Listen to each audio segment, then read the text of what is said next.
Well, thank you very much for the invitation to speak to you today. So my name is Dan Petriello. I work on the Home Office's external engagement team. I'm going to give you a quick overview of the new immigration system. I'm conscious of time, so I think we want to spend some time on the graduate route, which obviously really links to some of the topics that you've already discussed today. Sure. If you want to jump ahead to the next slide, please, and again. And the next slide again, please. So the student route was actually the first route of our new points-based system to open. That opened in October of last year. It's based on the previous Tier 4 route, which was working well. Now, there is no limit on the number of international students who can come to the UK. In fact, the UK government's ambition is to increase the number of international students to 600,000 by 2030. And students come under the points-based system if they have an offer from an approved education institution, they speak English and are able to support themselves, they will get the required number of points. We can go on to the next slide, please. Daniel, can I just summarize that? Very important. So the criteria you're saying is an admission, they have the funding to support themselves, and they can speak English, which basically means they pass one of those English tests, right? Like TOEFL or TOEFL. Absolutely, absolutely. Okay, so if you have the criteria, you can come in. Yeah. Fantastic. It actually goes into it a little bit more detail on this slide here.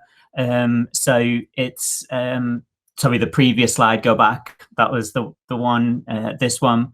So everyone needs to be issued with a certificate of acceptance of studies that to show that they've been given an unconditional offer. It's the same English language requirement as before for that Tier 4 route. You will have to pay the application fee and the immigration health surcharge, although it is set at a discounted rate. And students obviously have to submit their biometrics, and we do all our regular checks that we do, and you have to be a genuine student. But if we go on to the next slide, please. So in terms of changes to the previous system, so applying for further permission as a student in the UK is permitted at any level with any sponsor, providing that the academic progression requirements are met and the new course commences within 28 days of the expiry of their current permission. Applications for entry clearance can be made up to 6 months before the course starts, and study time limits are no longer applied to study above degree level, though they still do remain for degree level and below. Students applying to study on a course at degree level or above with a track record of compliance don't routinely need to provide academic documents used to obtain an offer of study, or however UK visas and immigration may request them. And students applying for permission inside the UK who've held a visa for 12 months or longer immediately prior to that application don't need to show they've got evidence of funds. Now, also just to note that the doctorate extension scheme is closing for new applications to coincide with the launch of the graduate scheme. And if we jump forward, I'll tell you about the new graduate scheme. So the next slide, please. So the new graduate route opens for applications on the 1st of July, and it allows the UK to retain the best and brightest international students to continue to contribute to UK society and economy post-study. The new graduate route shows the government is continuing to deliver on its points-based immigration system and attracting talent, and ensure that businesses in the UK can continue to recruit the most highly qualified from around the world. So if we go on to the next slide, please. So some core principles of the scheme. So graduates need to pay for the application fee and the immigration health surcharge. Again, they need to submit their biometrics and undergo suitability requirements. But to work on the graduate route, you don't require sponsorship. If you've completed a degree or a PhD at an institution with a good track record of compliance, you can stay in the UK for 2 or 3 years and work at any skill level. There's no salary requirements there. And graduates must apply whilst they have their existing permission as a student.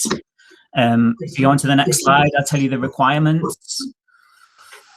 So the requirements are points-based. So all applicants who meet those requirements will be awarded the full number. No tradable points like there is in the other routes, but there's no English language requirement. There's no maintenance requirement. Graduates will need to have completed a minimum of a year in the UK if studying on courses longer than 12 months in length, or the entirety of their course in the UK if they're studying for a course that's less than 12 months. The applicant must have completed the qualification that their certificate was issued for. And if the applicant has been sponsored by a government body or another international sponsorship agency on their current student visa, they must have permission from their financial sponsor to make an application to remain in the UK. If you go on to the next slide, please. So graduates are permitted to work at any skill level and in any profession other than work as a professional sports person. Whilst they're on the graduate visa, they have no recourse to public funds. Supplementary study is allowed, but not at a student sponsor on a course type permitted under the student route. You're not allowed to study at state schools. Dependents already in the UK as a student dependent may apply as a dependent of the graduate at the same time, but there's no new joining dependents permitted under the graduate route. And switching into work routes will be permitted if suitable employment under the skilled worker route is found. So that's kind of a quick run through the graduate route. And then I just thought I'd quickly go through a couple of the other routes that you might want to be aware of. Daniel, I think this is very important. Can we just pause and let me ask a few questions for the audience? Absolutely. So let's go through this. So when you define graduate, does it mean masters or does it mean bachelors also? What do you mean by that word graduate? Yeah, it means both. It means both. Means so both. If you graduate with a bachelor's, you can stay for 2 years and work at any skill level. If you graduate with a PhD, you can work for 3 years at any skill level. Okay. Now the other question is, when you come in as a student, as you said, to you need to have an employer, you need to have a sponsorship, proof of funds, and the English test to get into the UK in any university, whether it be undergrad or postgraduate. While the student or the individual is working studying as a student, let us say the 4-year undergrad program or the 1-year master's program, can the student do, is the student under the visa rules allowed to do part-time work? Yeah, they can do part-time work. I think I've got one of my colleagues from student policy on the line. Owen, do you want to say how long they can work? Okay, but they can work. I'm assuming it will be capped to 10 to 15. It's part-time work they can only do, right? Because they're studying and they're working as a student. Okay, so now when they graduate, whether it be an undergrad degree, bachelor's or a master's, the new employer can the new employer automatically employ them for 2 years, or do they have to go to the home office and get some further details? No, so under their graduate visa, they will have a right to work that they can demonstrate with their employer. Their employer does not need to be a sponsor. They don't need to get a sponsorship license. They don't need to sponsor them to work there. They can just work for 2 years at any skill level. Okay. And the other thing you mentioned also, when you sort of initially come into the country, when you want to get an initial visa, again, you mentioned they should have the adequate funds to support themselves. Do they have to show that? Do they have to show that they have funds for the whole 3 years or 1 year or for a period? Is there any criteria there when you sort of get the visa as a student visa? So the financial, hang on just 1 second. So it's for the first academic year. Okay, so either they have to show proof or the funds should be in the country so that they can get the visa accordingly. That's when you issue the visa. That's what they have to show. Yes. Yep. Okay, fantastic. I think the reason I'm sort of paraphrasing this is because we have a lot of the students on the call, and not students, people who have already finished their cost accounting, and they would love to hear this, because then they'll have to go to their parents and say, "Dear Papa, dear Mama, please fund me so that I can study in the UK for a master's and then I can work for 2 years." But naturally, it is not only the students.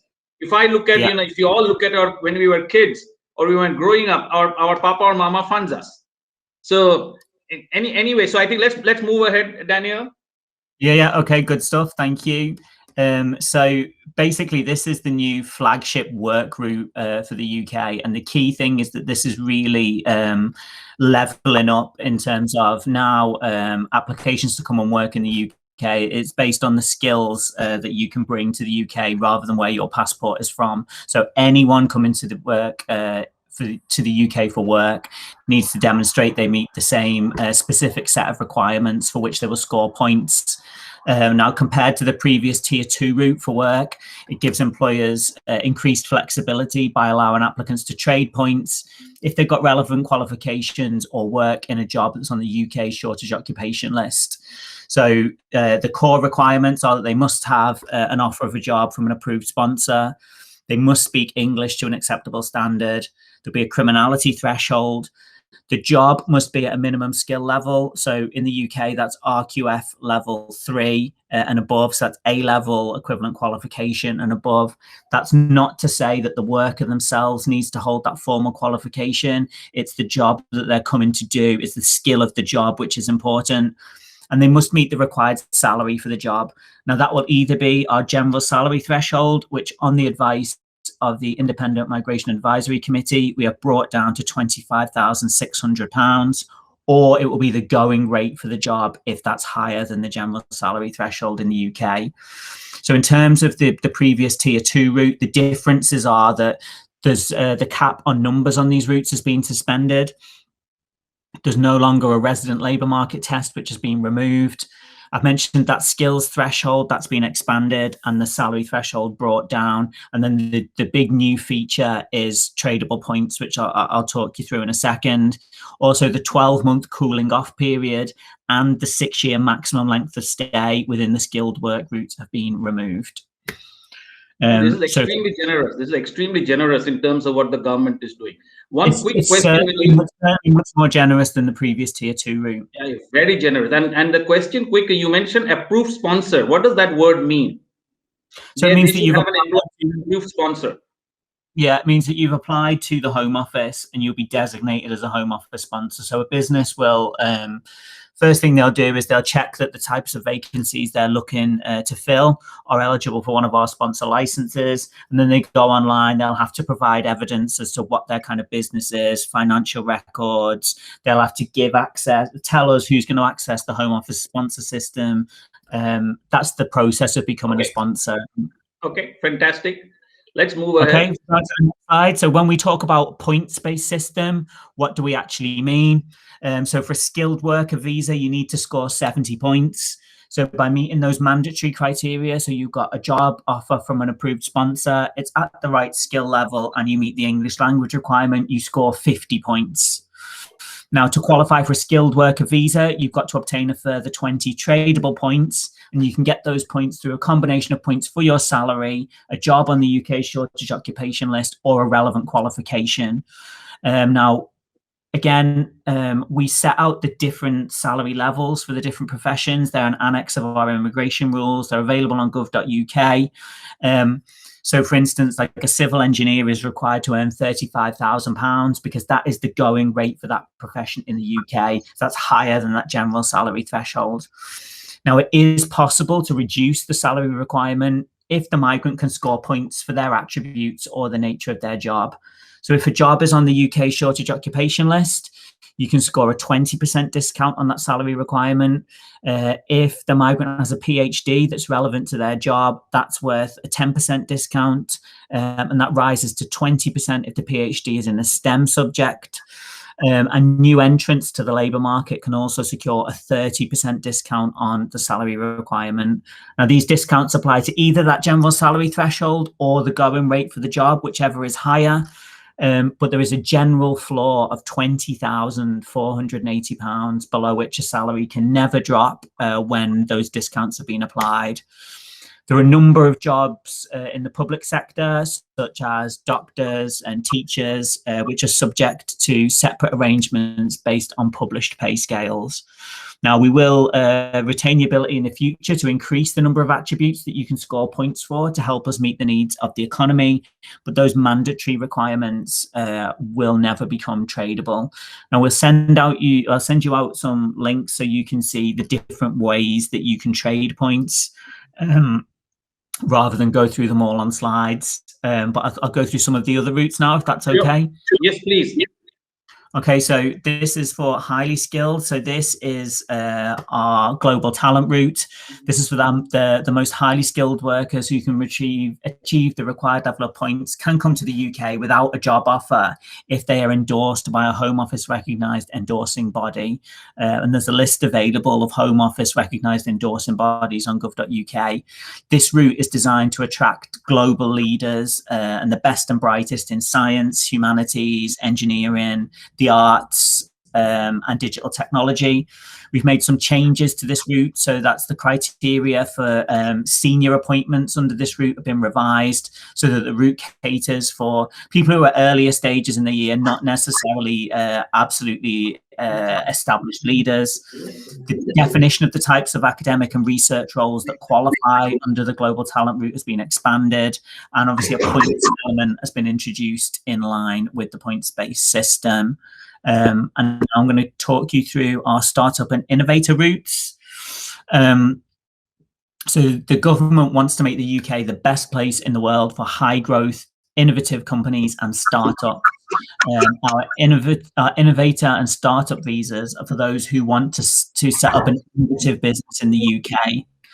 So just on the left, you can see some of the criteria on the screen. As I say, we will send this all out.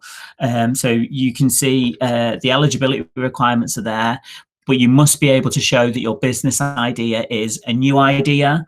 You cannot join in a business that's already trading, and this is about innovation. You must have an original business idea which is different from anything else on the market, and it must be viable and it must have potential for growth.